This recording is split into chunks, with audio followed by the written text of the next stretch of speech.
ஆண்டவராகிய கிறிஸ்துவின் நாமத்தினால் இந்த பகல் வேளையில குடும்ப ஆலோசனையை பெற்றுக்கொள்ள வேண்டும் என்கிற நோக்கத்தோடு கூடி வந்திருக்கிறவங்களை வாழ்த்துகிறேன்.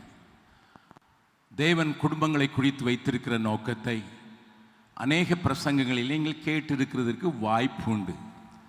நேற்று நான் தொடக்கத்தில் சொன்னது போல, என் ஆத்மாவே கர்த்தரை ஸ்தோத்திரி, அவர் செய்த சகல உபகாரங்களையும் மறவாதே என்று சொல்லும்போது, அவர் நமக்கு எதிர்பார்க்கிற காரியங்களையும் நாம் மறக்கக்கூடாது என்பதையும், விசேஷமாக நம்முடைய குடும்ப வாழ்க்கையிலே அதை காண்பிக்க வேண்டும் என்கிற அந்த காரியத்தையும் நினைப்பூட்டி விட்டு நான் கடந்து செல்ல வாஞ்சிக்கிறேன். தெரிந்த வசனங்கள், ஆனால் தேவன் நம்மோடு கூட இடைபடுவார் என்று விசுவாசிக்கிறேன். நேற்றைய தினத்தில் இஸ்ரவேல் ஜனங்கள் எகிப்திலிருந்து புறப்பட்ட போது அவர்களை குறித்து வைத்திருந்த பல நோக்கங்களை தேவன் வெளிப்படுத்தினார் என்பதை நான் உங்களுக்கு சொன்னேன். அதில் ஒரு பெரிய காரியம், ஆண்டவருடைய பெரிய எதிர்பார்ப்பு குடும்பங்களிலே என்ன நடக்கும் என்று. இன்றைக்கு அநேக இடங்களிலே ஆவிக்குரிய வாழ்க்கை மங்கி எரிவதற்கு காரணம், அது கடத்தப்பட வேண்டிய அளவுக்கு கடத்தப்படவில்லை என்று நான் தைரியமாக சொல்ல முடியும். ஏன் ஆண்டவர் சொன்னார், அவரிடத்தில் ஆவி பரிபூர்ணமாய் இருந்தது, ஆனாலும் அவர் ஒருவனை படைத்து தேவ பக்தியுள்ள சந்ததியை உருவாக்க வேண்டும் என்கிற ஒரு பெரிய நோக்கத்தை உடையவராக இருந்தார் என்று மல்கியா 2வது அதிகாரத்தில் ஆண்டவர் நமக்கு நினைப்பூட்டுகிறார். நாம் மாத்திரமல்ல, நம்முடைய சந்ததியும் ஆண்டவரை தொழுது சேவிக்கிறது மாத்திரமல்ல, அவருடைய அன்பை பரப்பும் கருவிகளாக மாறிவிட வேண்டும் என்பது தேவனுடைய பெரிதான நோக்கம். ஆகையினால்தான் ஆண்டவர் ஒரு வார்த்தையை அந்த வெளிப்பட்ட அல்லது விடுதலையாக்கப்பட்ட ஜனத்தை பார்த்து சொன்ன காரியத்தை நான் உங்களுக்கு முன்னதாக வைத்து, அவர்கள் மறந்து விட்டதினால், அவர்கள் தங்களுடைய வாழ்க்கையில் இதை செயல்படுத்தாமல் போனதினாலே என்ன நடந்தது என்பதை 2 உதாரணங்களோடு கூட உங்களிடத்தில் வைத்து நான் முடிக்க விரும்புகிறேன். இந்த வசனத்தை வாசியுங்கள். ஆண்டவர் என்ன மோசையின் மூலமாக சொன்னார் என்பதை பார்ப்பதற்கு உபாகமம் 4வது அதிகாரம் 7வது 8வது 9வது வசனத்தை நான் உங்களுக்கு முன்னதாக வைக்க விரும்புகிறேன். 10வது வசனம் வரை வாசிக்கலாம். நம்முடைய தேவனாகிய கர்த்தரை நாம் தொழுது கொள்ளுகிற போது எல்லாம் அவர் நமக்கு சமீபமாய் இருக்கிறது போல தேவனை இவ்வளவு சமீபமாய் பெற்றிருக்கிற வேறே பெரிய ஜாதி எது? ஒரு நிமிஷம் இதில் யோசித்து பாருங்கள். தேவன் நம்மை தெரிந்து கொண்டது மாத்திரமல்ல, நாம் அவரிடத்தில் கிட்டி சேருவதற்கு இருக்கிற தடைகளெல்லாம் உடைத்து போடுவது மாத்திரமல்ல, அவருடைய பிரசன்னம் என்ன செய்யும் என்பதை அறிந்தவராக அவரிடத்தில் நாம் சேரும் போதெல்லாம் இவ்வளவு சமீபமாய் பெற்ற வேற ஜாதி இல்லை என்று தைரியமாக நீ சொல்ல முடியும். ஆகினால் உனக்கு என்ன நேர்ந்தது என்பதை 6வது வசனத்தில் வாசிக்கலாம். ஆகையால் அவைகளை கை கொண்டு நடவுங்கள். நீ தேர்ந்த போது நான் உனக்கு சில காரியங்களை சொல்லிக் கொடுத்தேன், அவைகளை கை கொண்டு நடவுங்கள். ஜனங்களின் கண்களுக்கு முன்பாகவும் இதுவே உங்களுக்கு ஞானமும் விவேகமாய் இருக்கும். அவர்கள் இந்த கட்டளைகளை எல்லாம் கேட்டு அதை நாங்கள் பிராக்டிஸ் பண்ணுவது மாத்திரமல்ல, அதை நாங்கள் பிரதிகடனம் பண்ணும் போதும், அதனால் நெடுக்கிறது மற்ற ஜனங்கள் இந்த கட்டளையெல்லாம் கேட்டு நம்ம என்ன செய்வார்களாம்? இந்த பெரிய ஜாதியே ஞானமும் விவேகமும் உள்ள ஜனங்கள் என்பார்கள். அவர்கள் வெளியிலே இருக்கிறவர்கள். ஏனென்றால் நான் கேட்பதற்கு மாத்திரமல்ல, அதை மற்றவர்களுக்கு கூறி அறிவிப்பதற்காக தெரிந்து கொள்ளப்பட்ட கூட்டம், அல்லது குடும்பம் என்பதை நீங்களும் நானும் அறிய வேண்டிய அளவு இந்த நாட்களிலே அதை நாம் மறந்து விட்டோம் என்று நான் தைரியமாக சொல்வேன். வெளியே சொல்ல வேண்டிய அளவுக்கு சொல்லவில்லை. கேட்கிறவர்களுக்கு நாங்கள் ஞானம் உள்ளவர்கள், விவேகம் உள்ளவர்கள் என்பதை காண்பிக்க தவறிவிட்டோம். நமக்கும் மற்றவர்களுக்கும் வித்தியாசம் இல்லை என்கிற ஒரு வழியிலே நாம் நடந்து கொண்டோம் என்று ஆண்டவர் உரைக்கும் வண்ணமாகத்தான் இவ்வளவு பெரிய ஜாதியாய், இவ்வளவு பெரிய நோக்கத்தோடு நீ தெரிந்து கொள்ளப்பட்டது, உன்னையே நீ புரிந்து கொள்ளவில்லை யார் என்று, உன்னுடைய குடும்பத்தை குறித்து தேவன் வைத்திருக்கிற காரியங்களை நீ அறிந்து கொள்ளவில்லை என்று சொல்லுவதோடு கீழே வாசிக்கலாம் 8வது வசனத்தில், இந்நாளில் நான் உங்களுக்கு விதிக்கிற இந்த நியாயப்பிரமாணம் முழுமைக்கும் ஒத்த இவ்வளவு நீதியுள்ள கட்டளைகளையும் நியாயங்களையும் பெற்றிருக்கிற வேற பெரிய ஜாதி எது? ஓரேபிலே உன் தேவனாகிய கர்த்தருக்கு முன்பாக நீ நிற்கும் போது கர்த்தர் என்னை நோக்கி ஜனங்களை என்னிடத்தில் கூடி வரச் செய்து வார்த்தைகளை அவர்கள் கேட்கும்படி பண்ணுவேன். என்னத்துக்காக ஆண்டவர் நமக்கு தம்முடைய வார்த்தையின் மூலமாக நமக்கு காரியங்களை வெளிப்படுத்திக் கொண்டே இருக்கிறார். அதற்கு ஒரு பெரிய நோக்கத்தை இங்கே சொல்கிறார். அவர்கள் பூமியில் உயிரோடு இருக்கும் நாளெல்லாம் எனக்கு பயந்திருக்கும்படி அவைகளை கற்றுக்கொண்டு, அவர்கள் எனக்கு பயந்திருக்கும்படி கற்றுக்கொள்வது மாத்திரமல்ல, தங்கள் பிள்ளைகளுக்கும் போதிக்க கடவர்கள் என்று சொல்லிய நாள். அங்கே தன்னுடைய இம்மீடியட் ஜெனரேஷனுக்கு போதிக்க வேண்டும் என்று சொன்னவர் அடுத்த வசனத்தில் என்ன சொல்கிறார் பாருங்கள். உன் கண்கள் கண்ட காரியங்களை நீ மறவாதபடிக்கும் உன் ஜீவனுள்ள நாளெல்லாம் அவைகள் உன் இருதயத்தை விட்டு நீங்காதபடிக்கும் எச்சரிக்கையாயிருந்து உன் ஆத்துமாவை ஜாக்கிரதையாய் காத்துக்கொள். அவைகளை உன் பிள்ளைகளுக்கும் பிள்ளைகளின் பிள்ளைகளுக்கும் அறிவிக்க கடவாய். கர்த்தருடைய பரிசுத்த நாமத்துக்கு ஸ்தோத்திரம். ஆண்டவர் ஆபிரகாமை பிடிக்கும் போதும் இதே காரியத்தை தான் எதிர்பார்த்தார்.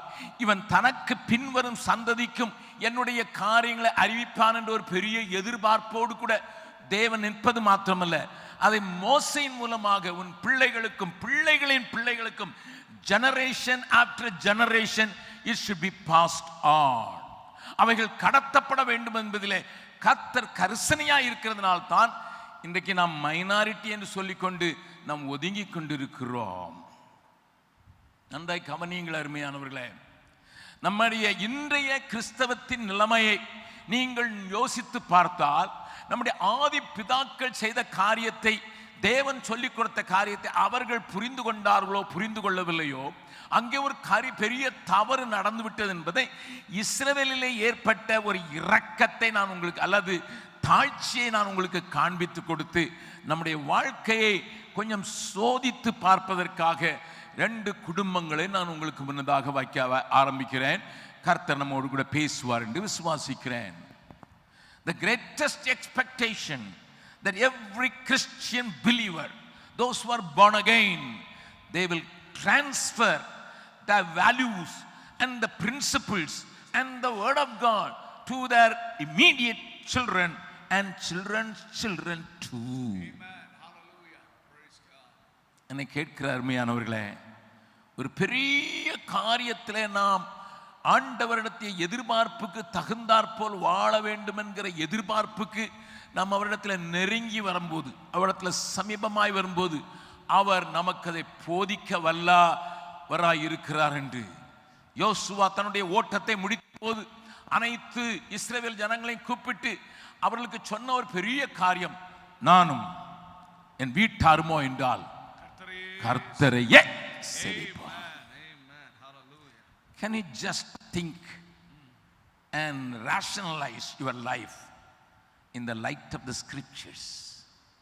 அவருடைய வெளிச்சத்திலே, வசனத்தின் வெளிச்சத்திலே இதை நீங்கள் ஆராய்ந்து பார்த்தால், இது உண்மைதானா, இதை நான் செய்வேனா என்று நான் உங்களுக்கு சொல்ல முடியும்.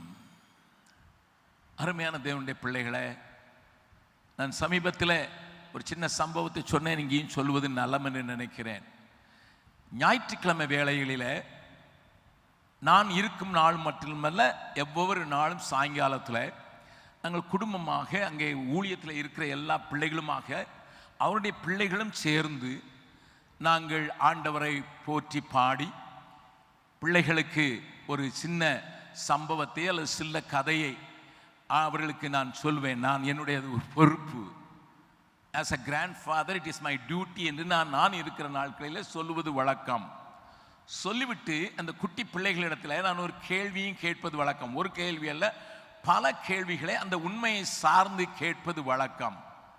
அந்த கேட்கிற அந்த நேரத்தில் 5 வயதிலிருந்து 15 வயது வரை என்னுடைய பேர பிள்ளைகள் என்னை சுற்றியில் இருக்கும்போது நான் ஆண்டவருக்கு எவ்வளவு நன்றி அறிதலாக இருக்க வேண்டும் என்பதை குறித்து கொஞ்சம் அழுத்தமான ஒரு சம்பவத்தை சொல்லி, 10 குஷ்டரோகிகள் வந்தபோது ஒரு குஷ்டரோகி மாத்திரம் அவன் சமாரியனாய் இருந்த போதிலும் ஆண்டவரிடத்தில் திரும்பி வந்து நன்றியை தெரிவித்தான், அவரை பணிந்து கொண்டான் என்ற அந்த சம்பவத்தை நான் அவர்களுக்கு கொஞ்சம் விளக்கமாக சிறு பிள்ளைகளுக்கு சொல்வது போல சொல்லி நான் விளங்க வைத்து, நீங்கள் எதிலெல்லாம் ஆண்டவருக்கு நன்றி செலுத்த விரும்புகிறீர்கள் என்று சொன்ன உடனே உடனடியாக என்னுடைய 5 வயது பேரன், ஜஸ்ட் 5 வயது, யூகேஜியில் தான் படிக்கிறான், உடனே சொன்னான், Jesus gave me life when I was dying.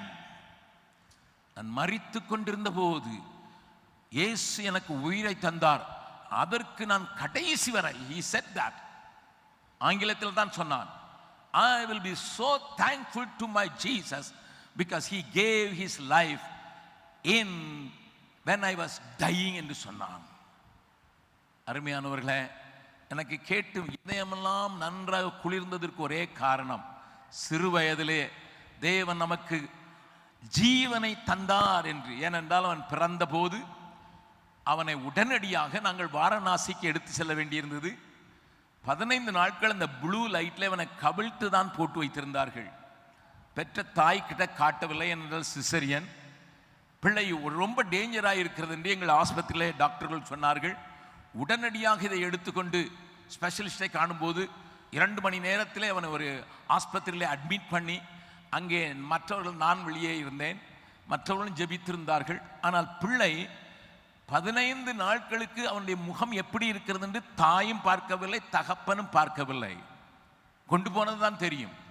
அப்படிப்பட்ட நிலையில் அவனுடைய தாய் உட்கார வைத்து, தம்பி நீ பிறந்த போது உடனே அம்மா உன்னை பார்க்கலடா, உன்னை பார்க்கல, நீ செத்துருவேன்னு தான் சொல்லி எல்லாரும் சொல்லிட்டதுனால, ஆண்டவர் தான் உனக்கு ஜீவனை கொடுக்கணும்னு நாங்கள்லாம் போராடி ஜெபித்ததுனால, ஒருவேளை ஆஸ்பத்திரியில் டாக்டர்கள் உதவி செய்தாலும் ஆண்டவர் தான் உனக்கு ஜீவனை தந்தாருங்கிற வார்த்தை அந்த பிஞ்சு உள்ளத்தில் அத்தனை ஆழமாக பதிந்திருந்ததினால்தான் எனக்கு இது இருக்கிறது, அதனால் நான் ஆண்டவருக்கு நன்றி அளிக்கிறேன், இது எனக்கு கிடைத்திருக்கிறது, நான் விரும்பின பொம்மை கிடைத்திருக்கிறது என்பதை சொல்லாமல், தேவன் எனக்கு ஜீவனை தந்தார், ஆகையினால் நான் அவரிடத்தில் அன்பு கூறுகிறேன் என்றும் நன்றியறிதலாக கடைசி வரை வாழ்வேன் என்றும் அந்த பிஞ்சு குழந்தையினுடைய வாய்களிலிருந்து புறப்பட்ட வார்த்தைகள் என்னையே கொஞ்சம் அசைத்தது என்று சொல்ல வேண்டும்.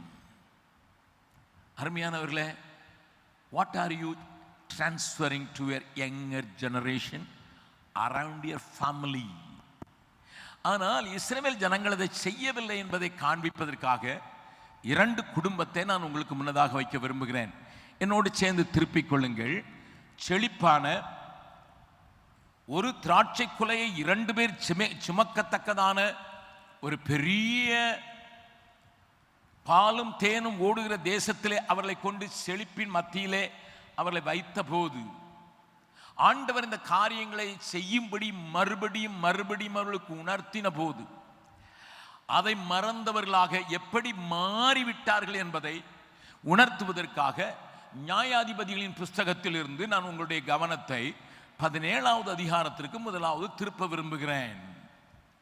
நியாயாதிபதிகளின் புஸ்தகம் 17வது அதிகாரத்தில் ஒரு தகப்பனுக்கும் ஒரு தாய்க்கும் இடையில் நடக்கிற ஒரு சம்பாஷணையை நீங்கள் கொஞ்சம் உற்று பார்த்தீர்கள் என்றால், இவர்கள் ஆசீர்வாதத்திற்குள் வந்தபோது தங்களுடைய பழைய நிலைமையை மறந்து, தங்களுடைய அடிமைத்தனத்தை மறந்து, இப்பொழுது சுதந்திரமான ஒரு தேசத்தில் வந்தபோது, செழிப்பான ஒரு இடத்துல வந்தபோது, ஆண்டவரே சொல்கிறார், எகிப்து தேசத்தில் நீ காலால் நீர் பாய்ச்சி கீரைகளை உண்டு பண்ணி அதை சாப்பிட்டு கொண்டு வந்தாய் என்று அவர்களுக்கு சொல்லும்போது, அந்த தேவனை மறந்தவர்களாக மாத்திரமல்ல, அவருடைய கற்பனைகளை கொஞ்சமும் கை கொள்ளாதவர்களாக, அதை குறித்து கரிசனையற்றவர்களாக, தங்களுக்கு ஏற்றாற்போல் தங்களுடைய ஆண்டவரை உபயோகப்படுத்துவதும், தங்களுக்கு ஏற்றாற்போல் ஆண்டவருடைய காரியத்தை சொல்லிக் கொடுப்பதுமாக இருப்பதை நீங்கள் இந்த அதிகாரத்திலே வாசிக்கலாம். இப்பொழுது ஒரு தகப்பன் ஒரு மகனுக்கும் ஒரு தாய்க்கும் நடக்கிற சம்பாஷணையும், அதன் மூலமாக ஏற்பட்ட ஒரு பெரிய அழிவு. இஸ்ரவேல் கோத்திரத்தில் ஒரு கோத்திரம் முழுவதுமாக விக்கிரக ஆராதனைக்கு தங்களை ஒப்பு கொடுத்ததையும் 17வது அதிகாரத்திலிருந்து நீங்கள் தொடர்ச்சியாக வாசிப்பீர்கள் என்றால் நீங்கள் புரிந்து கொள்வீர்கள். Why I am referring this? One family is sufficient to destroy, to deviate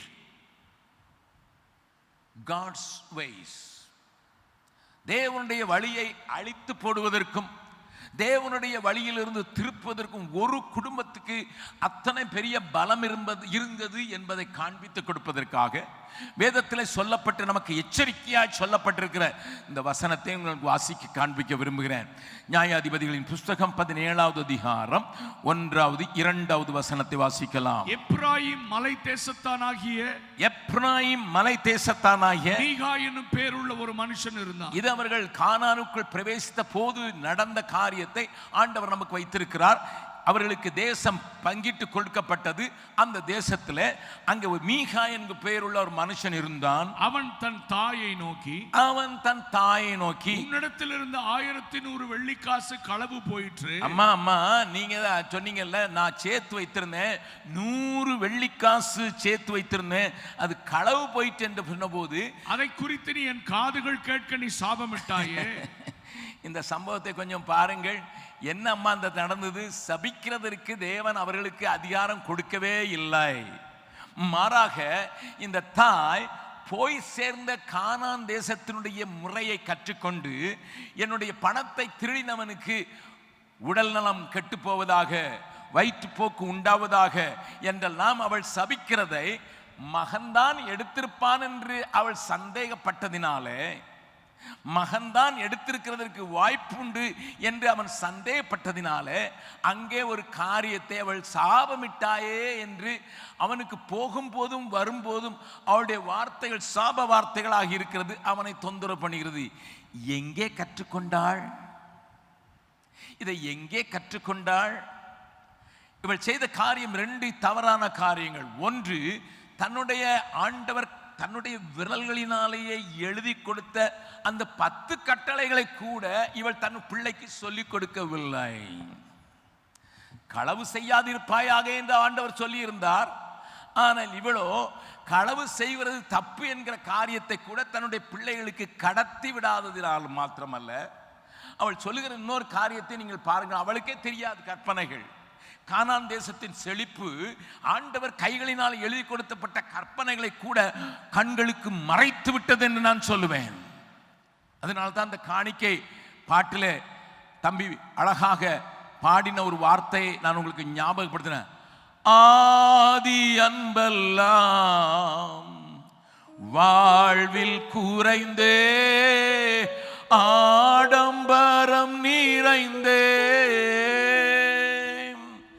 ஆதி அன்பெல்லாம் வாழ்வில் குறைந்தேன், ஆடம்பரம் நிறைந்தேன், பின்மாறின மங்கும் திரிகள் எல்லாம் அணையுதே மனதுருகிடுமே. மங்கும் திரிகள் எல்லாம் அணையுதே மனதுருகிடுமே. தேவ ஜனமே பாவத்தில் விழுந்து தேவ கிருபை பலன் இழந்ததே தேடி மீட்டிடுமே.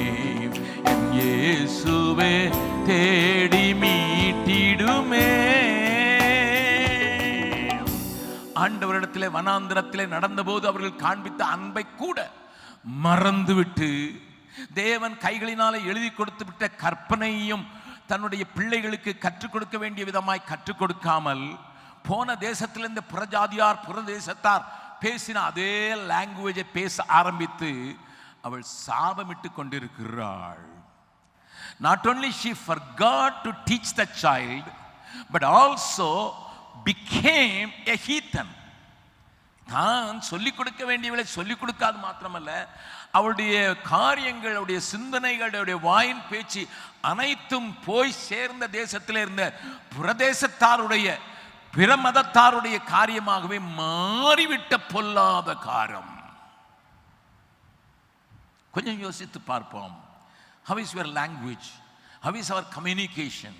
நம்முடைய நாக்கு ஒரு சின்ன நெருப்பு என்று வேதம் சொல்லுகிறது அல்லவா?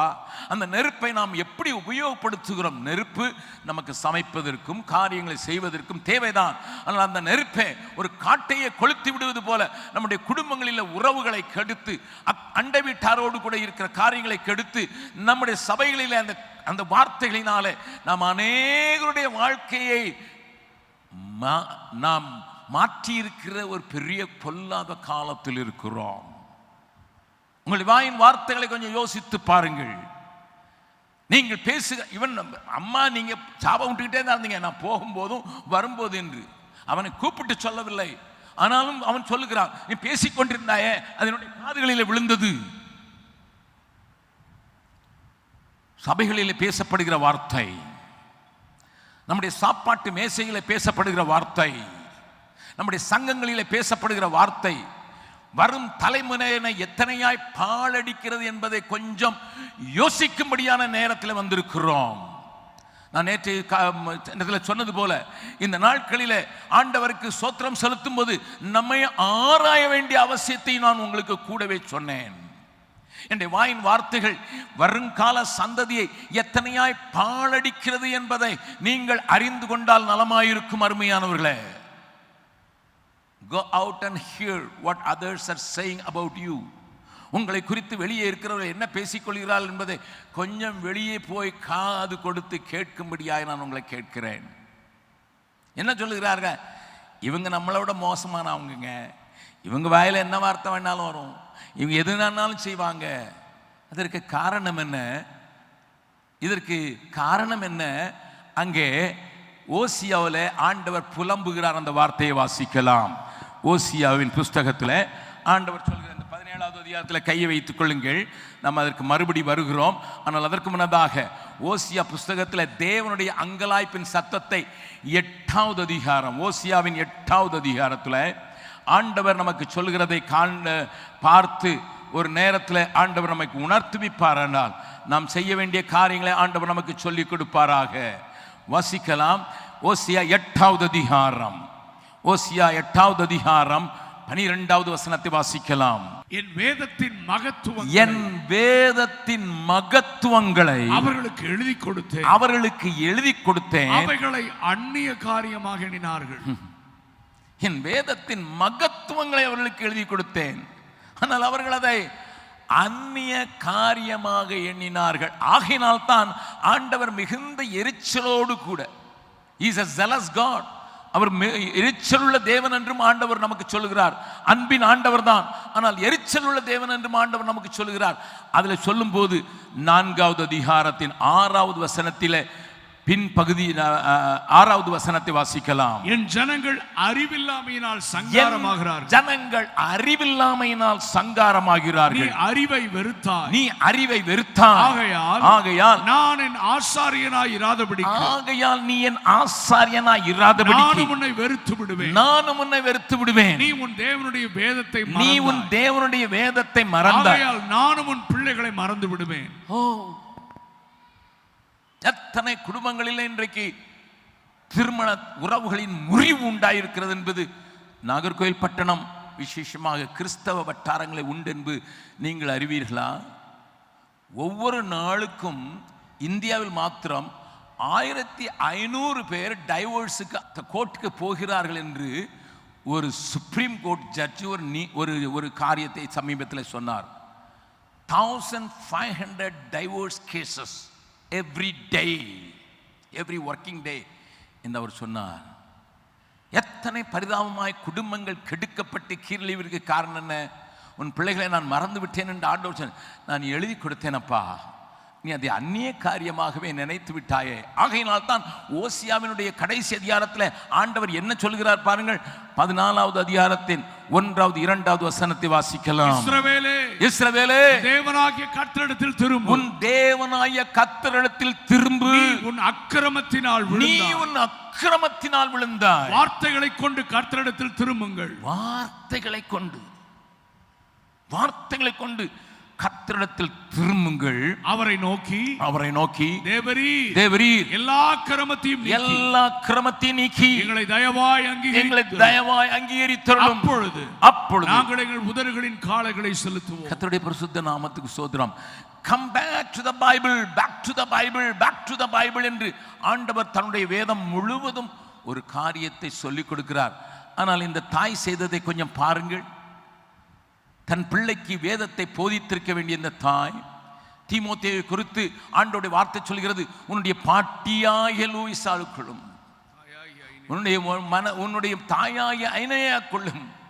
அவரிடத்திலிருந்து இருந்த விசுவாசத்தை அவர்கள் கடத்தி உன்னை உருவாக்கின வேத வர்த்தனங்களை நீ அறிந்திருக்கிறாயே என்று பவுலே பார்த்து, ஒரு கிரேக்கனுக்கும் யூத பெண்ணுக்கும் பிறந்திருந்தாலும் யூத பெண்ணாயிருக்கிறபடினால தேவ கட்டளையில அறிந்தவனாயிருக்கிறபடினால பாட்டியும் அம்மாவும் குட்டி பிள்ளைக்கு சொல்லிக் கொடுக்கிற ஒரு பெரிய அதிசயமான காரியத்தை தீமோத்தேயுடைய வாழ்க்கையில கண்டதினால்தான் பவுல் தன்னுடைய ஊழியத்தை தொடர்ச்சியாக செய்வதற்கு பயந்தவனும் நடுக்கமுடையவனும் சரீரத்தில் பலவீனமும் ஆன அந்த தீமோத்தேயுக்கு தன்னுடைய கரத்தை கொடுக்கிறார்.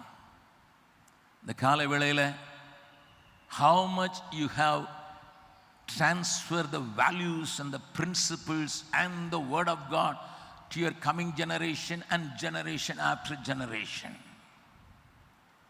அவள் சொல்கிற வார்த்தை மறுபடியும் வாசிக்கிறேன். நியாயாதிபதிகளின் புஸ்தகம் 17வது அதிகாரம் 2வது வசனத்தில் பின் வாசிக்கலாம். அதை குறித்து என் காதுகள் கேட்க நீ சாபமிட்டாயே, அந்த பணம் இதோ என்னிடத்தில் இருக்கிறது. அவனுக்கு இப்பொழுது தேவனிடத்தில் நான் தேவனுடைய கட்டளையை மீறிவிட்டேன் என்கிற பயமில்லை, என் அம்மாவின் சாபம் பலித்து விடுமோ என்கிற பயத்தினாலே. How about your repentance, sir? Check. அவள் விட்ட சாபம் என்னிலே பலித்து விடுமோ என்கிற பயத்தின் நிமித்தமாக அவள் ஒன்று செய்கிறாள். அவன் சொல்கிறான், அந்த பணம் இதோ என்னிடத்தில் இருக்கிறது, அதை எடுத்தவன் நான் தான் என்றான். ஒட்டனே வார்த்தைகள் மாறுகிறது பாருங்க. அதற்கு அவன் தாய், என் மகனே நீ கர்த்தரால் ஆசீர்வதிக்கப்படுவாய் என்றான். ஆமா, சொல்றதுல மட்டும் கர்த்தர்ங்கிற வார்த்தை இடையில சேர்த்தா உடனே ஒரு ஸ்பிரிச்சுவல் ஆயிருதுன்னு நினைக்கிறோம் நம்ம அநேக நேரங்கள்ல. செய்யறதெல்லாம் செய்துட்டு just adding the laid of the Lord என்று சொல்லிவிட்டால் அது உடனே ஆவிக்குரிய சிந்தனையாய் மாறிவிடுகிறது என்கிற பொல்லாத நினைவுகள் அநேக நேரங்களில் நம்மை ஆட்கொள்வதற்கு இடமுண்டு. ஆனா அதுக்கு அடுத்த சொல்றதுதான் அது அவன் அந்த 1100 வெள்ளிக்காசை அந்த 1100 வெள்ளிக்காசை தன் தாயினிடத்தில் திரும்ப கொடுத்தான். அது நல்லதான காரியம். எப்படியோ மனம் திரும்பி விட்டான், எப்படியோ தான் செய்த குற்றம் அவனுக்கு விளங்கி விட்டது, எப்படியோ தான் ஒரு தப்பு செய்து விட்டேன் என்று. இங்கே மாத்திரம் அந்த தாய், மகனே வேதத்தில் 2 காரியங்களில் ஒன்று களவு செய்யாதிருப்பாயாக, இன்னொன்று பிறனுடையதை இச்சியாதிருப்பாயா என்று சொல்லப்பட்டிருக்கிறதே, அந்த வார்த்தைகளை நான் ஞாபகமுடி தரட்டுமா என்று கேட்டிருந்தார்கள் என்றால் எத்தனை நலமாயிருந்திருக்கும். மாறாக அவள் வெட்டப்பட்ட ஒரு சுரூபத்தையும், நல்ல கவனிங்க, அவள் வெட்டப்பட்ட ஒரு சொரூபத்தையும் வார்ப்பிக்கப்பட்ட ஒரு விக்கிரகத்தையும் உண்டு பண்ண, வார்ப்பிக்கப்பட்ட ஒரு விக்கிரகத்தையும் உண்டு பண்ண, நான் என் கையில் இருந்த இந்த வெள்ளியை என் மகனுக்காக முற்றிலும் கர்த்தருக்கு என்று நியமித்தேன். முதல் கட்டளையே உன் தேவனாய கர்த்தர் நானே, என்னை இன்றி உனக்கு வேறு தேவர்கள் உண்டாயிருக்க வேண்டாம், வானத்தின் கீழே பூமியின் மேலே காணப்படுகிற எதையாயிலும் ஒரு சொருபத்தையாயிலும் வெட்டப்பட்ட விக்கிரகத்தையாயிலும் நீ அங்கே வணங்காதிருப்பாயாக என்று சொல்ல வேண்டிய அந்த வார்த்தைகளை தன்னுடைய பிள்ளைக்கு சொல்லிக் கொடுக்காமல் மாறாக ஒரு வெட்டப்பட்ட சொரூபத்தையும் வார்ப்பிக்கப்பட்ட ஒரு விக்கிரகத்தையும் நான் கையிலிருந்து இந்த வெள்ளியை வாங்கினேன் என்று சொன்னது மாத்திரமல்ல, கர்த்தருக்கென்று நியமித்துக் கொண்டேன் என்று மறுபடியும் ஒரு adding the name of the Lord, உன் தேவனாய கர்த்தருடைய நாமத்தை வீணிலே வணங்காதிருப்பாயாக என்று சொன்ன வார்த்தையும் அந்த கட்டளைகளை உடைப்பதற்கு போதுமானதாக இருக்கிறது என்பதை புரிந்து கொள்ளாததினால் ஏற்பட்ட பெரிய சேதம் அல்லவா. நல்ல கவனிங்கள். we give all attention for the academics, we give all attention for the development of the overall development of our child. நம்முடைய பிள்ளைகள் எல்லா துறைகளிலும் நன்றாக வளர வேண்டும், நன்றாக மற்றவர்களை காட்டிலும் அவர்கள் உயர்வாக மதிப்பெண்களை எடுக்க வேண்டும் என்பதெல்லாம் நாம் அறிந்து அதற்காக செய்கிற முயற்சிகளுக்கும் என் தேவனுடைய பேசிக் தான். 10 commandments is just a basic for Christian faith. அதை கூட நாம் கடத்திவிடக்கூடாதபடி நம்முடைய பாரம்பரியங்கள் வழி வழியாக வந்துவிட்ட சில காரியங்கள் தடுத்து நிறுத்துகிறதோ. ஒரு முறை பஹ்ரைன் தேசத்துக்கு போயிருந்தேன். அது அந்த பரிசுத்த ஓய்வு நாள், அந்த பரிசுத்த வாரம் என்கிற அந்த வாரத்திலே கூட்டங்கள். நான் வெளியே வந்து பார்த்தபோது அங்கே ஒரு வண்டியில் வச்சு கஞ்சி ஊற்றி கொண்டிருந்தார்கள். அங்கே பயங்கரமான சண்டை. ஏனென்றால் அந்த கசப்பு கலந்த கஞ்சியை ஊற்றி கொண்டிருந்தவர்கள் ஏதோ செய்து விட்டார்கள் என்று சொல்லி அந்த கசப்பு நிறைந்த காடியை வாங்குவதற்கு அத்தனை சண்டை. இவர்களுக்குள்ளே ஏற்பட்ட கசப்பு எல்லாம் அந்த பாத்திரத்தில் போயிருக்கும் என்று நான் நினைக்கிறேன். They were not sensitive to what they are doing at all. தாங்கள் என்ன செய்கிறோம் என்பதை கூட அவர்கள் நினைக்க கூடாதபடிக்கு அந்த கஞ்சிக்கு அவர்கள் சண்டை போட்டுக் கொண்டிருந்தார்கள். அந்த சபையின் பெயரை நான் சொல்ல விரும்பவில்லை. ஆனால் நடந்த காரியம் அங்கே என்னை கண்ணீர் விட வைத்தது. ஆண்டவரே, இன்றைக்கு இந்த கசப்பான பானத்தை குடித்து விட வேண்டும் என்பதில் அதற்கு ஒரு சண்டை போடுவதற்கு இத்தனை கசப்பை கக்கி கொண்டிருக்கிறார்கள் என்று அவர்கள் மலையாளத்தில் பேசினார்கள்.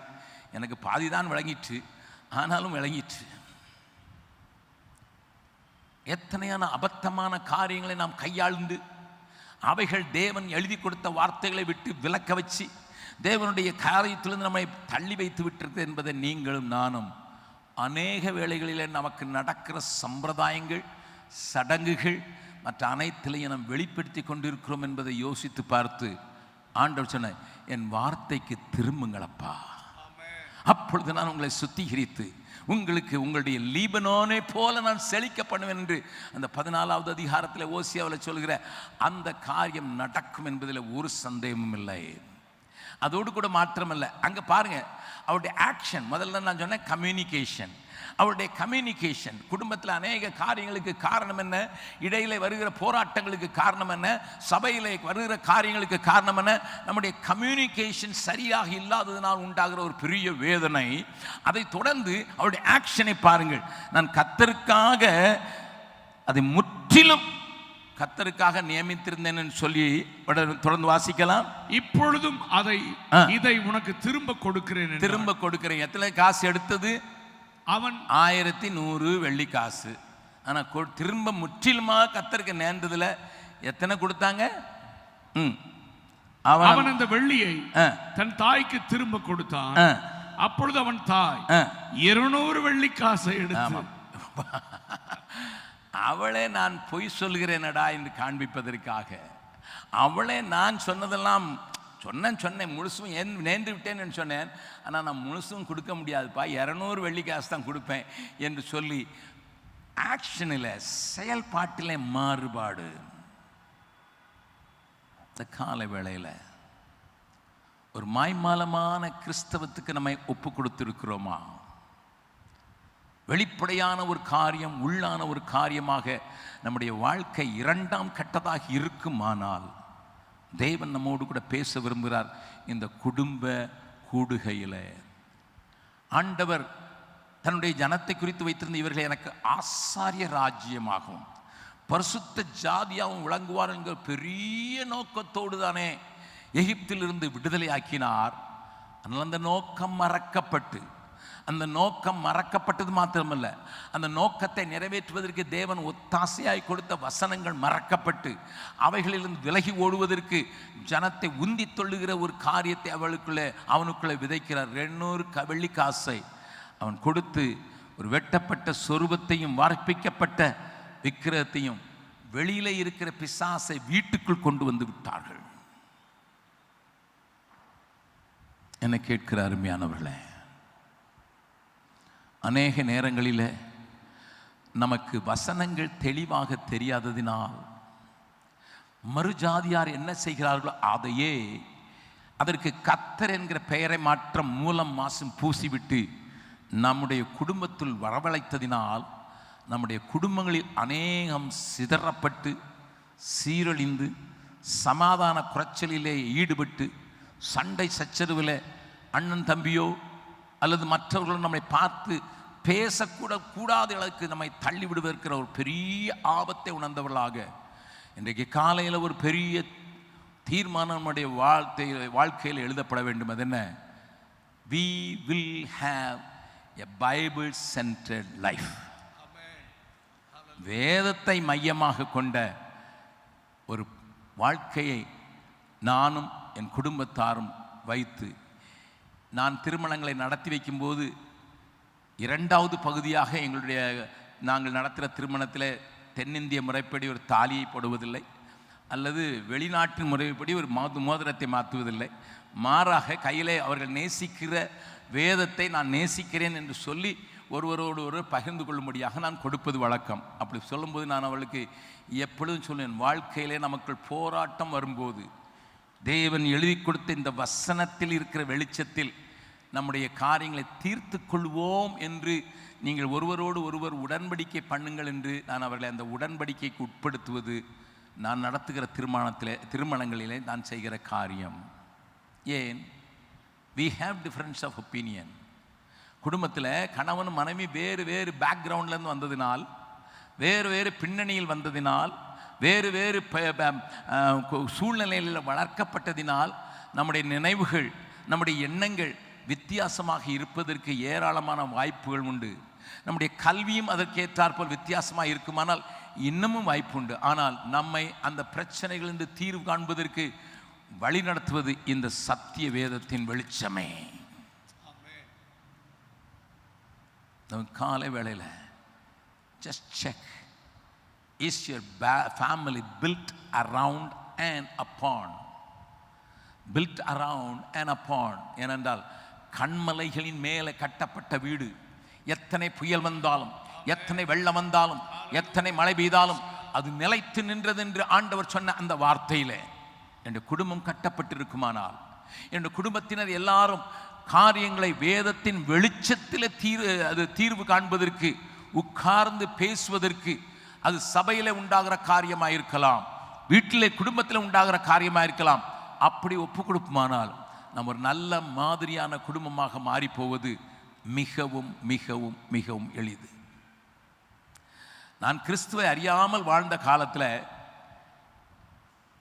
ஒரு வாலிபர்கள் மத்தியில் கல்லூரிகளில் ஒரு காரியம் ஏற்பட்டது. அது ஒருவேளை உங்களுக்கு தெரிந்திருக்கலாம். எங்கேயாவது பொருள் காணாமல் போச்சுன்னா என்ன செய்யறதுன்னு வழக்கம் உங்களுக்கு தெரியாதுங்காக நான் சொல்கிறேன்.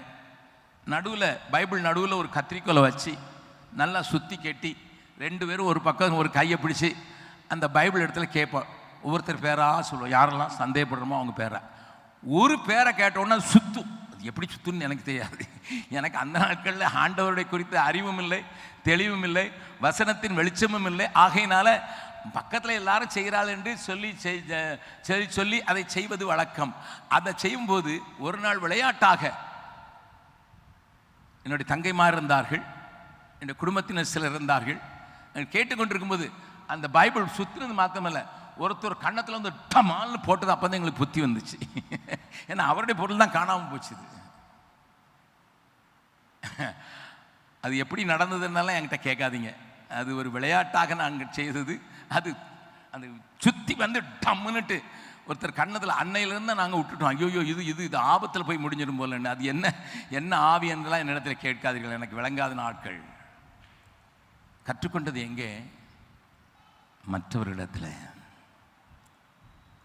அந்த காரியம் வீட்டிற்குள் வந்தபோது என் குடும்பத்தில் ஏற்பட்ட பிரச்சனைகள், நான் முடிந்ததுக்கு நான் சொல்கிறேன். நான் அந்த வெளியே நாங்கள் வீட்டிலே கொண்டு ப்ராக்டிஸ் பண்ணி, அது விளையாட்டாக தான் ப்ராக்டிஸ் பண்ணோம்.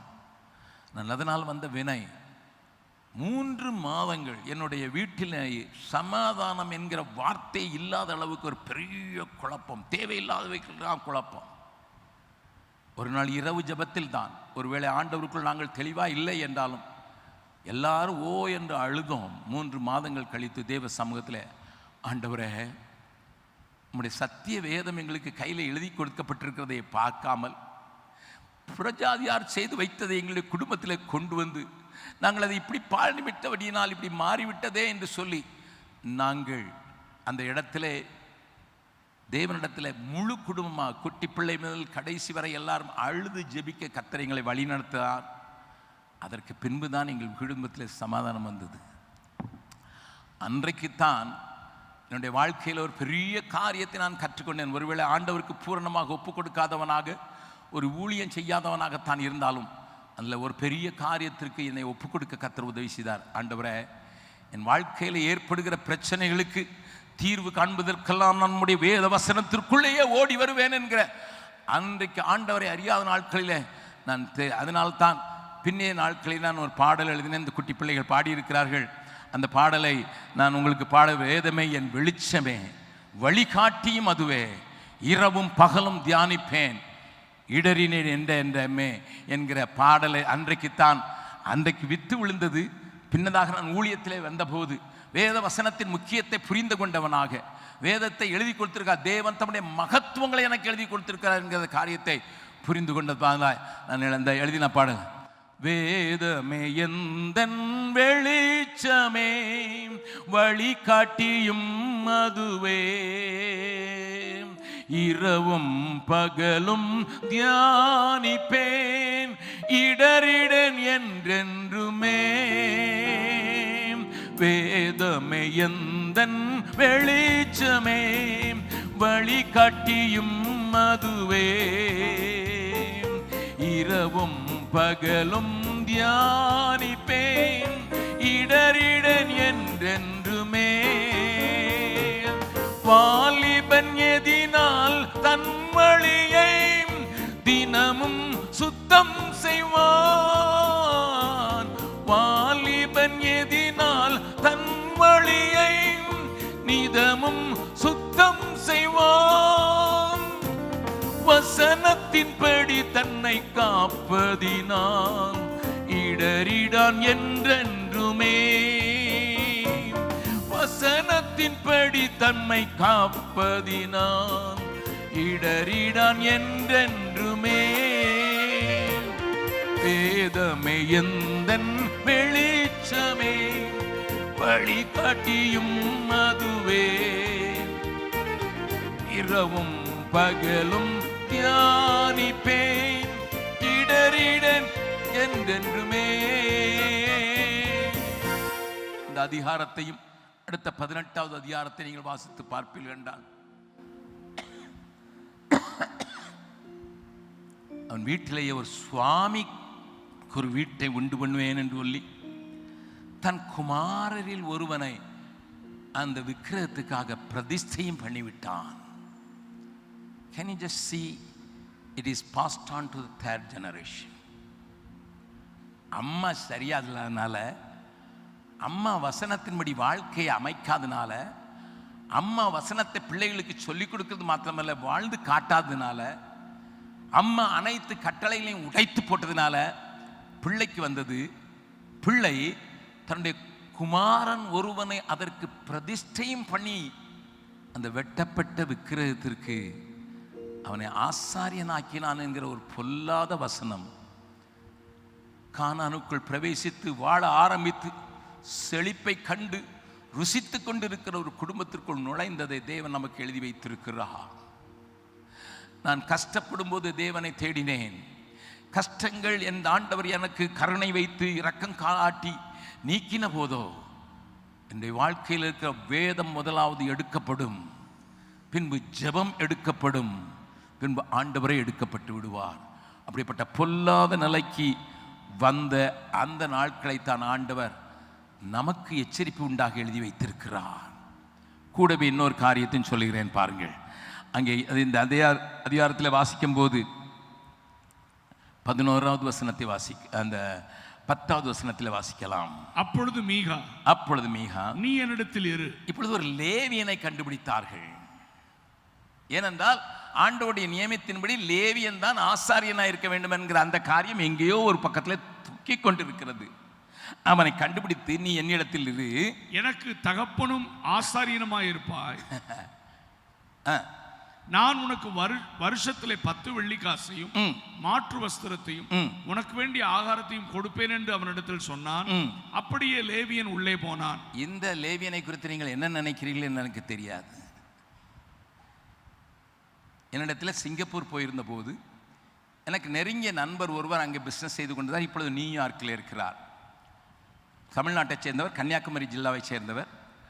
அவருடைய வீட்டுக்கு நான் போயிருந்த போது சாப்பிடுவதற்காக அவர் ஒரு ஆல்பத்தை என்னிடத்தில் கொடுத்து, அண்ணே நான் சில ஊழியங்களுக்கு சில காரியங்களை செய்திருக்கேன் என்பதை காண்பிப்பதற்கு அதில் எழுதி காண்பித்து கொடுத்தார். அப்பொழுது ஒரு ஊழியத்திற்காக ஒரு வேன் வாங்கி கொடுத்திருக்கிறார். அதை வேன் வாங்குவதை பிரதிஷ்டை பண்ணுவதற்கு ஒரு பிஷப்பும் வரவழைக்கப்பட்டிருக்கிறார். அந்த பிஷப் ஒரு 10 பேரோடு கூட காங்கிரிகேஷனில் உட்கார்ந்து கொண்டிருக்கிறார். அங்கே ஒரு சின்ன ஆராதனை நடக்கிறது. அந்த படங்களை எல்லாம் காட்டின போது நான் கேட்டேன், இந்த பிஷப் நீங்கள் அவளுக்குரிய கணத்தை எல்லாம் கொடுக்கவில்லையா? ஒரு பிஷப் அல்லவா, நீங்கள் அவரை சரியான இடத்துல உட்கார வைக்கல. அவர் சொன்ன ஒரு வார்த்தை என்னை திடுக்கிட வைத்து, அவர் வாடகைக்கு வந்த பிஷப் பிரதர்.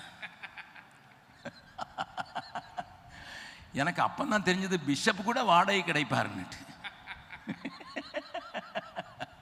வாடகைக்கு வந்த பிஷப் பிரதர். நாங்கள் வர்றோன்னா வருவார், உட்காருனா உட்காருவார், எதையாவது இந்த ட்ரெஸ்ஸை போட்டு வாங்கன்னா அந்த ட்ரெஸ்ஸை போட்டு வர்றார், நாங்கள் சொல்கிறபடி செய்வார். அவ்வளோதான். அவருக்கு இழைப்பெல்லாம் கிடையாது. அவங்க ஊழியத்தை நடத்தினவங்களுக்கு நான் வேன் வாங்கி கொடுத்ததுனால அவங்க கூட்டிகிட்டு வந்தாங்க, நான் அவரை கூப்பிடலாம் இல்லை. அதனால் நாங்கள் அவரை ஆட்களோடையே உட்கார வச்சு விட்டோம்னு சொன்னபோது எனக்கு ஒரு திடுக்கிடுங்க. எனக்கு இந்த வசனங்களை வாசிக்கும் போது இது ஒரு வாடகை பிஷப்புங்கிறத இன்னும் குறித்து, எப்பா நீ எதுக்கு இப்போ ஊரெலாம் சுற்றிக்கிட்டு இருக்க, இங்கே வா, நீ எங்களுக்கு ஆசாரியனாயிரு, உனக்கு வருஷத்துக்கு இவ்வளோ சம்பளம் கொடுத்துருவோம், உனக்கு இவ்வளோ மாற்று வஸ்திரத்தை கொடுத்துருவோம், உனக்கு வேண்டிய ஆகாரத்தை கொடுப்போம், உனக்கு ஒரு ஹோட்டல்ஸ் கொடுத்துருவோம், உட்காரு அப்படின்னா அவன் உட்காந்து கொண்டான். அதை விட பெட்டர் ஆஃபர் அடுத்த அதிகாரத்தில் வந்துச்சு. நீ டேடா ஒரு குடும்பத்துக்கு இருக்கிற, ஒரு குலத்துக்கே இருக்கலான்னு சொல்லி தான் கோத்திரத்தார் அவனை கூப்பிட்ட போது தான் கோத்திரத்தாரோட போயிட்டான். என்ன இங்கே நடந்தது? ஜனங்கள் கேடு கெட்டு திரியும் போது வசனத்தை விட்டு விலகி போகிறது மாத்திரமல்ல, தேவனுக்கு அடுக்காத அனைத்து காரியங்களிலும் தங்களை ஈடுபடுத்திக் கொள்வார்கள். என்னை கேட்கிற அருமையானவர்களே, வேதம் உங்களுடைய வாழ்க்கையினுடைய நடுமையமாக இருக்குமானால் நீங்கள் வழி தப்பி போவதற்கும் விலகி போவதற்கும் ஒரு காரியம் இடம் கொடுக்காது. அந்த தாய் என்ன சொல்கிறாள் என்பதை நீங்கள் பின்னால் படித்துக் கொள்ளுங்கள். உன்னை கர்த்தருக்கென்று நியமித்து கொண்டேன், நீ அந்த காரியத்தை வந்து கர்த்தருக்கென்று நியமிக்கப்பட்ட குடும்பம் என்று அறிந்திருந்த போதிலும் கர்த்தருக்கு ஏற்காத காரியங்களை செய்ய தள்ளிவிடப்பட்ட ஒரு குடும்பமாக காட்சியளிப்பதற்கு முக்கியமும் மூலமான காரணம், the word of God was not passed on to the next generation and the future generation. வேத வசனம் சரியான அளவுக்கு வரும் தலைமுறைக்கோ கடத்தப்படவில்லை என்பதை ஆண்டவர் அவங்களுக்கு ஒரு 10வது கற்பனையை ஒரு வார்த்தை அடிக்கடி தம்பி வெஸ்லி சொல்லுவார். அவருக்கு பயந்தவர்களுக்கும் அவளத்தில் அன்பு கூறுவர்களுக்கும் அவருடைய கிருபை 1000 தலைமுறைக்கும் உள்ளது என்று சொல்லுவார். அவருக்கு பயந்தவர்களுக்கும் அவருடைய வழியிலே நடப்பவர்களுக்கும் கர்த்தர் 1000 தலைமுறைக்கும் அவர் கிரியை செய்கிறவராக, கிருபை உள்ளவராக, இரக்கம் காட்டுகிறவராக இருப்பார் என்கிற வாக்குத்தத்தமான ஒரு ஆசீர்வாதத்தை தேவன் தன்னுடைய பேசிக்கான 10 கற்பனையில் எழுதி கொடுத்ததை கண்டீர்களானால், அப்பொழுது அவரிடத்தில் அன்பு கூறுவீர்கள் என்றால் அவருடைய கட்டளைகளை கை கொள்வீர்கள் என்கிற காரியம் விளங்கும். ஆண்டவருடைய கடைசி ஆனால் பிரதானமான கட்டளை எது தெரியுமா? நீங்கள் பூமி எங்கும் போய் சகல ஜாதிகளுக்கும் சுவிசேஷத்தை அறிவியுங்கள் என்பது ஆண்டவர் சபைக்கும் குடும்பங்களுக்கும் கொடுக்கிற இறுதி கட்டளை மாத்திரமல்ல, பெரிய கட்டளை, பிரதான கட்டளை. ஆகினால்தான் அதை கிரேட் கமிஷன் என்று சொல்கிறோம். ஆண்டவரை பின்பற்றுகிறேன், ஆண்டவரை நேசிக்கிறேன் என்று சொல்கிற யாரும் இந்த அறியப்படாத பகுதிகளுக்கு ஆண்டவரை அறிவிக்கும் பணியில் தங்களுடைய கரங்களை வைக்காவிட்டால், அதை நினைக்காவிட்டால் அவர்களும் அப்படித்தான் இருப்பார்கள் என்பதை நமக்கு வேதம் காண்பித்து கொடுக்கிறது. இன்னொரு காரியத்தை நான் காட்டி கொடுக்கிறேன். அதே நியாயாதிபதியின் புஸ்தகத்தில் இப்பொழுது பாருங்கள், நீங்கள் ஒரு காரியம் நடக்கிறதை நீங்கள் பார்க்கலாம். 13வது அதிகாரத்தின் 1வது வசனத்தை வாசிக்கலாம். இஸ்ரவேல் புத்திரர் மறுபடியும் கர்த்தருடைய பார்வைக்கு பொல்லாப்பானதை செய்தபடியால் கர்த்தர் அவர்களை 40 வருஷம் அளவும் பெலிஸ்தியர் கையில் ஒப்புவித்தார். விடுதலையாக்கப்பட்டு வந்தவர்கள் இங்கே பெலிஸ்தியரின் கையில் அடிமையாக விற்கப்பட்டிருக்கிற ஒரு பொல்லாத காரியத்தை இஸ்ரவேலிலே காண்கிறோம். 40 வருஷம் அவர்கள் இருந்தார்கள். ஆனால் இவர்களுக்கு ஒரு கஷ்டமும் விளங்கவில்லை, அடிமைத்தனம் புரியவில்லை. தங்கள் அடிமையாக விற்கப்பட்டு விட்டோம், நம்முடைய தேவன் கொடுத்த சுதந்திரத்திலே நான் அடிமையாயிருக்கிறேன் என்கிற நினைவு கூட அற்று போய்விட்டது. அந்த அதிகாரத்தை பார்த்தீர்கள், அவர்கள் யாரும் ஜெபிக்க கூட இல்லை. ஜெபிக்க கூட இல்லை மாற்றம் இல்லை. அந்த மூப்பர்கள் என்ன சொல்கிறார்கள், அவருடைய மூப்பர்கள் என்ன சொல்கிறார் பாருங்கள், வாசிக்கலாம். 15வது அதிகாரம் 11வது வசனம். அப்பொழுது யூதாவிலே 3000 பேர் ஏத்தாம் ஊர் கன்மலை சந்திற்கு போய் பெலிஸ்தர் நம்மை ஆளுகிறார்கள் என்று தெரியாதா? we are comfortable under Palestines என்று சொல்லுகிற அளவுக்கு ஜனத்தினுடைய மனநிலை 40 வருடங்களில் பூரணமாக மாற்றப்பட்டு, okay we are slaves here, no problem. அவளை அது ஒரு காரியத்திலையும் அவர்களை தீண்டவே இல்லை. ஆனால் இரக்கத்தில் ஐஸ்வர்யம் உள்ள ஆண்டவர், கிருபையில் பெரிய மகத்துவம் உள்ளவர், அவருடைய இரக்கங்களுக்கு முடிவில்லை என்கிறபடியினால ஆண்டவர் ஒன்று செய்கிறார். தானே இறங்கி வந்து அவர்களை மீட்பதற்கு அவர்கள் மத்தியில் ஒரு இரட்சகனை எழுப்ப வேண்டும் என்று ஆண்டவர் தீவி இருக்கிறதை சிம்சோனுடைய வாழ்க்கையை நீங்கள் புரிந்து கொண்டால் நீங்கள் அறிவீர்கள். God voluntarily initiated something to deliver his people. ஆண்டவர் ஜனங்கள் விடுதலையாக வேண்டும் என்பதில் மிகவும் நோக்கமாயிருக்கிறார்.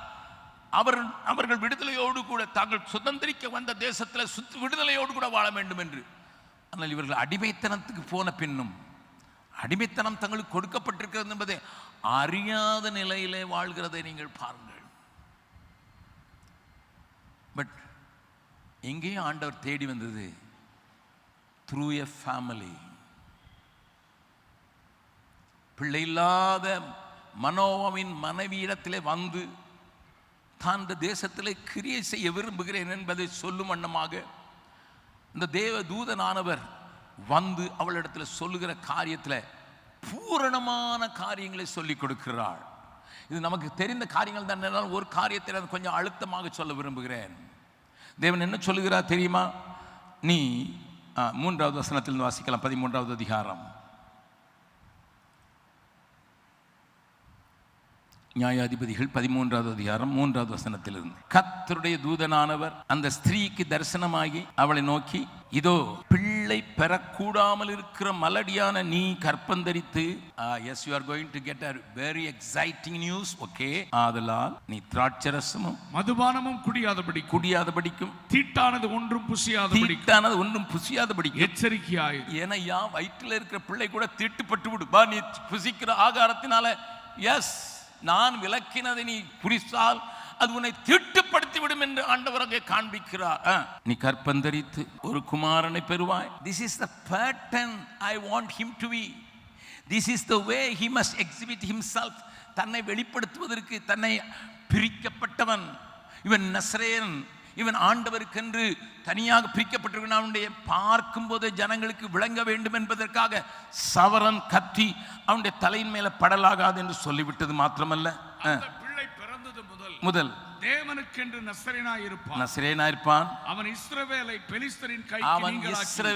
பெலிஸ்தரின் கைக்கு நீங்களாக்கி ரட்சிக்க தொடங்குவான் என்றார். அந்த பர்பஸை தான் ஆண்டவர் அழுத்தமாக சொல்கிறார். இந்த ப்ராசஸை ஆண்டவர் சொன்னார். உனக்கு பிள்ளை பிறக்கும் என்கிற பெரிய எக்ஸைட்டிங் நியூஸை சொன்ன ஆண்டவர் அதற்காக நீ எடுக்க வேண்டிய வாழ வேண்டிய முறைகளை சொல்கிறார், அதை நடத்த வேண்டிய வழியை சொல்கிறார்.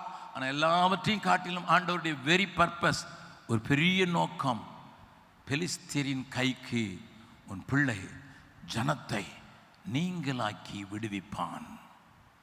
அவள் அதை தன்னுடைய கணவனிடத்தில் சொல்லுகிற காரியத்தில் தான் ஒரு சின்ன காரியத்தை மறந்துட்டதை நான் உங்களுக்கு காண்பித்து கொடுக்குறேன்.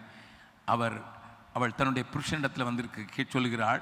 அப்படி சொல்கிற அந்த வாசனங்களை 7வது 8வது வசனத்தில் அவர் என்னை நோக்கி, இதோ நீ கற்பந்தரித்து ஒரு குமாரனை பெறுவாய், ஆதலால் நீ திராட்சரசம் மதுபானமும் குடியாமலும் தீட்டானது ஒன்றும் புசியாமலும் இரு. அந்த பிள்ளை பிறந்தது முதல் தன் மரண நாள் மட்டும் தேவனுக்கு நசரேயனாய் இருப்பான் என்று சொன்னார் என்றாள். அப்பொழுது மனோவா கர்த்தரை நோக்கி விண்ணப்பம் சொன்ன காரியத்தை 7வது வசனத்தை பாருங்க. எதை விட்டுட்டா பாருங்க, எதை விட்டுட்டா பாருங்க. இஸ்ரவேலை பெலிஸ்தரின் கைக்கு லீங்கலாக்கி விடுவான் என்கிறத பர்பஸை விட்டு விட்டாள். என்னிடத்தில் ஜெபிக்க வருகிற அநேக கல்லூரி மாணவர்களுக்கு அவருக்கு நான் கேட்கிற கேள்வி, இந்த படிப்பை எடுத்து படிக்க வேண்டும் என்று விரும்புகிறாய், நான் உனக்காக ஜெபிக்கிறேன். ஆனால் அதற்கு முன்னதாக, do you know the very purpose of your life and will this course take you towards that? ஆண்டவர் உன்னை குறித்து ஒரு நோக்கம் வைத்திருக்கிறார் அல்லவா, அந்த நோக்கத்தை நீ அறிவாயா? இந்த படிப்பு உன்னை அந்த இடத்திற்கு கொண்டு போகுமா என்பதை யோசித்துப்பார். திருமணத்துக்காக ஆலோசனை கேட்கிறவர்களிடத்தில் நான் கேட்பேன், இந்த பெண்ணை நீ தீர்மானம் செய்து கொண்டால் நீ உன்னை குறித்து ஆண்டவர் வைத்திருக்கிற தீர்மானத்தை நிறைவேற்றுவதற்கு இந்த பெண் உதவி செய்வாளா என்பதை நோக்கிப்பார். அல்லது பெண்ணிடத்திலே உனக்கு கணவனாக வாய்க்க வேண்டும் என்று நீ விரும்புகிற அல்லது உன்னுடைய பெற்றோர் விரும்புகிற அந்த மனிதன் உன்னை இந்த இடத்திற்கு எடுத்துக்கொண்டு போவானா என்பதை யோசித்துப்பார் என்பதுதான் நான் கொடுக்கிற முதல் ஆலோசனையாக இருக்கும். அருமையானவர்களே, நான் ஒரு கேள்வி கேட்க விரும்புகிறேன். உங்கள் வாழ்க்கையின் நோக்கம் தெரியுமா? அதை உங்களுடைய பிள்ளைகளிடத்தில் எதிர்பார்த்து அந்த பிள்ளைகளை குறித்து தேவன் வைத்திருக்கிற பெரிய நோக்கத்தை சொல்லிக் கொடுத்திருக்கிறீர்களா? அதை சொல்லிக் கொடுக்கவில்லை என்றால் இன்றைக்கு ஒன்று தீர்மானிங்கள், ஆண்டவரே, I want to have a purpose driven life. முதலாவது சொன்னேன் பைபிள் சென்டர்ட் லைஃப் என்று. இரண்டாவது நான் சொல்ல விரும்புகிறேன், ஆண்டவரே, எங்கள் குடும்பம் ஒரு பர்பஸை நோக்கி ஓடுகிற ஒரு குடும்பமாக இருப்பதற்கு let our family be a purpose driven family.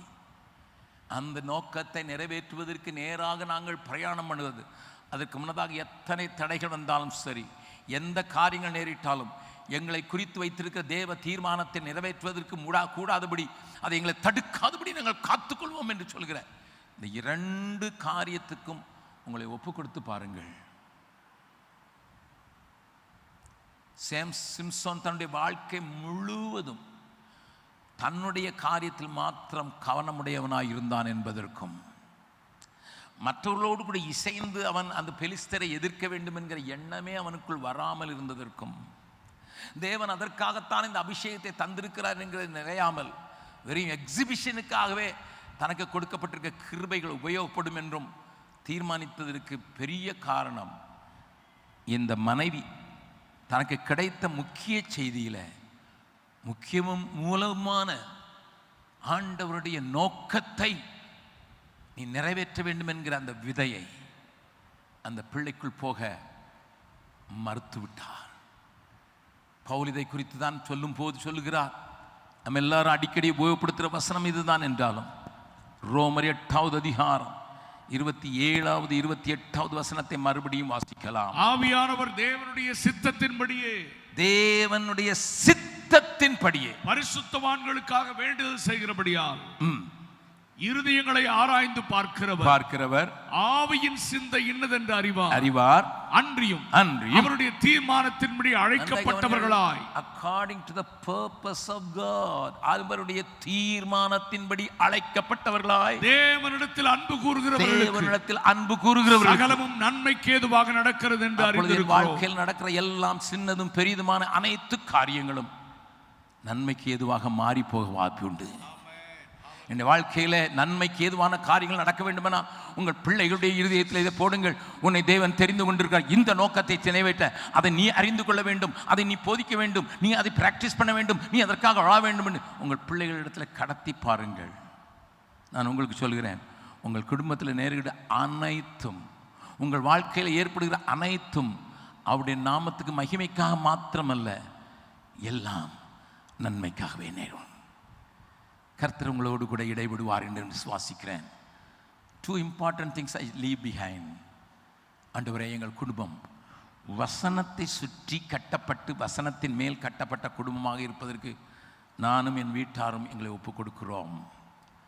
இரண்டாவதாக, ஆண்டவரே, நாங்கள் மாத்திரமல்ல, எங்களுடைய பிள்ளைகளுக்கும் தேவன் தம்முடைய சபையாகிய மனவாட்டியை குறித்து வைத்திருக்கிற நோக்கம், திருமணத்திலே ஆட்டுக்குட்டியானுடைய திருமணம் வருவதற்கு முன்னதாக இந்த ராஜ்யத்தின் சுவிசேஷம் நேற்று போதகர் குறிப்பிட்டது போல அந்த காரியம் நடைபெற வேண்டும் என்றால் இந்த ராஜ்யத்தின் சுவிசேஷம் சகல ஜாதிகளுக்கும் சுவிசேஷமாக பிரசங்கிக்கப்படும், அப்பொழுது முடிவு வரும் என்கிற அந்த காரியம் இணைந்ததே என்பதை மறக்காதபடி, ஆண்டவரே, நாங்கள் உம்முடைய பர்பஸை புரிந்து கொண்டோம் என்றால் அந்த ராஜ்யத்தின் விரிவாக்கத்துக்காக, அந்த ராஜ்யம் கடைசி மனிதன் வரைக்கும் போக வேண்டும் என்கிற ஒரு நோக்கத்தை உடையவர்களாக நாங்கள் வாழ, ஒப்பு கொடுக்க, ஜீவிக்க எங்களை ஒப்பு கொடுக்கிறோம் என்று சொல்லி ஆண்டவருடைய கரத்தில் ஒப்பு கொடுக்கலாம். தலை வணங்கி ஆண்டவரை நோக்கி பார்க்கலாம்.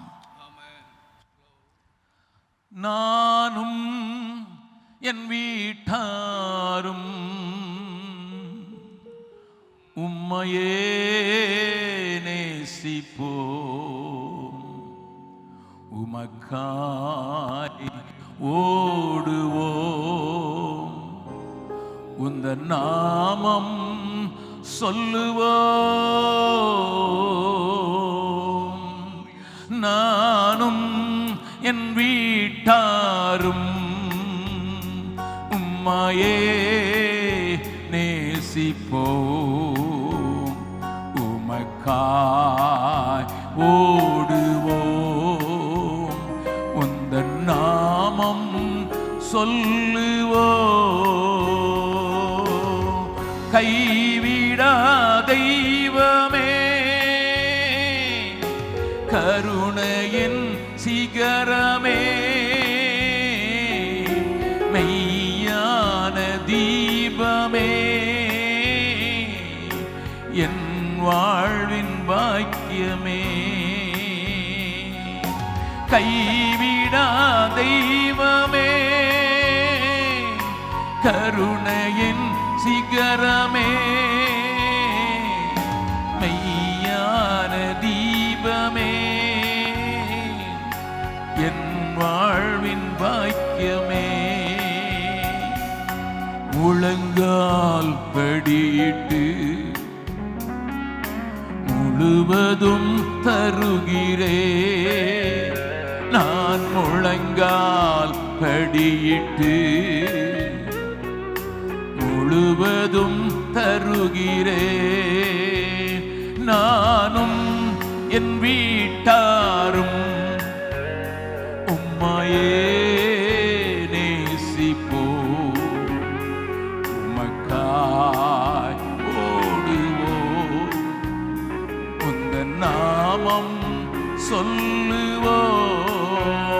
நானும் என் வீட்டாரும் உம்மையே நேசிப்போம், உமக்காய் ஓடுவோம், உந்த நாமம் சொல்லுவோம். எல்லாரும் எழுந்து நின்று, ஆண்டவரே, வசனத்தின் மேல் கட்டப்பட்ட உறுதியான வீடாக என் குடும்பம் மாறி போக வேண்டும். இந்த தேசத்தில் ஒரு பெரிய ஆபத்து கடந்து வரப்போகிறது என்பதை நீங்கள் அறிந்திருக்க வேண்டும் என்று சொல்லி உங்களுக்கு ஞாபகப்படுத்துகிறேன். இந்த தேசம் எங்கே போய்கொண்டிருக்கிறது என்பதை வட இந்தியாவில் வாழ்கிற நாங்கள் அறிந்திருக்கிறோம். இந்த தேசம் எதை நோக்கி தீவிரப்படுகிறது என்பதை நாங்கள் அறிந்தது மாத்திரமல்ல, அனுபவித்துக் கொண்டிருக்கிறோம். இந்த ஆபத்து நிறைந்த சீர்கெட்ட, வேகமாக சீர்கெட்டு கொண்டிருக்கிற இந்த தேசத்தில் சிறப்பாய் வாழ்வதற்கு, மறுபடியும் சொல்ல விரும்புகிறேன், இந்த சீர்கெட்ட தேசத்தில் நீங்கள் சிறப்பாய் வாழ்வதற்கு கர்த்தர் உங்களை தெரிந்து கொண்டது மாத்திரமல்ல, எந்த இஸ்ரவேலருக்கும் தோன்றவில்லை தான் மனோவாவினுடைய பக்தியோ அல்லது மனைவிய பக்தியோ அல்ல. தேவன் தம்முடைய கிருபையாக இவர்கள் மூலம் என்னுடைய காரியத்தை நடப்பேன் என்று சொல்லி என் ஜனம் விடுதலையோடு கூட வாழ வேண்டும் என்று விரும்புகிற ஆண்டவர் ஒரு குடும்பத்தை நாடி வந்தது போல இன்றைக்கு உங்களையும் நாடி வந்து உங்கள் முன்னதாக நின்று கெஞ்சி கேட்கிறார். வரப்போகிற சீர்கெட்ட நாட்களுக்கு சிறப்பான ஒரு வாழ்க்கை வாழ்வதற்கு என்னையும் என்னுடைய குடும்பத்தையும் எனக்கு நீர் கற்றுத்தந்தவளை நான் கடத்தி செல்கிறவளாக என்னுடைய வாழ்க்கையின் நோக்கத்தை, உம்முடைய நோக்கத்தை புரிந்து கொண்ட அதை நிறைவேற்றுவதற்கு ஒப்பு கொடுத்த ஒரு வாழ்க்கையை தருகிறேன் என்று சொல்லுங்கள்.